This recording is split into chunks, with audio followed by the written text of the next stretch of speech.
আওয়ামী লীগ রাজনীতি করতে পারবে কি পারবে না, কিন্তু এই কথা উঠছে না যে এই যে যারা গণহত্যা চালালো তাদের বিচার হবে কি, কারা চালিয়েছে এটা কি মানুষ দেখেনি?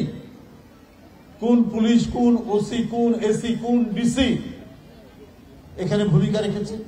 কার নির্দেশে, কার গলা এই গণ আন্দোলনে রক্ত ঘটানোর জন্য, ধ্বংস করার জন্য, দমন করার জন্য কার নির্দেশ? আওয়ামী লীগের কোন নেতাদের নির্দেশ রয়েছে?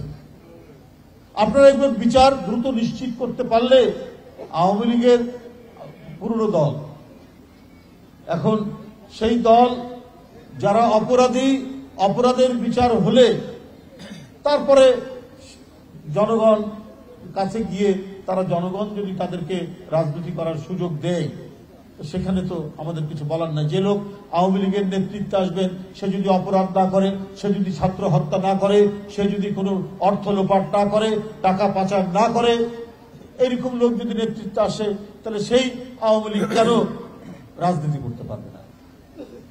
আমার বক্তব্য হচ্ছে, কিন্তু যারা টাকা পাচার করেছে, যারা এই শিশু, কিশোর, আহনাফ, আবু সাইদ, মুগ্ধ, এদেরকে যারা হত্যা করেছে, তারা তো সবাই, তো তাদেরকে আমরা সবাই চিনি, তো তাদের তো বিচার হতে হবে।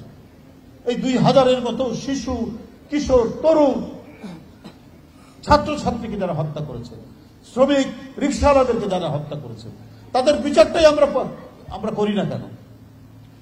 তাদেরকে দৃষ্টান্তমূলক আমরা শাস্তি দেই। যে হালুয়া রুটি খেয়েছে এই ফ্যাসিবাদের, তার বিচার হতে হবে। যে মাংস খেয়েছে এবং ওই মাংসের ঝোল যে খেয়েছে, তারও বিচার হতে হবে।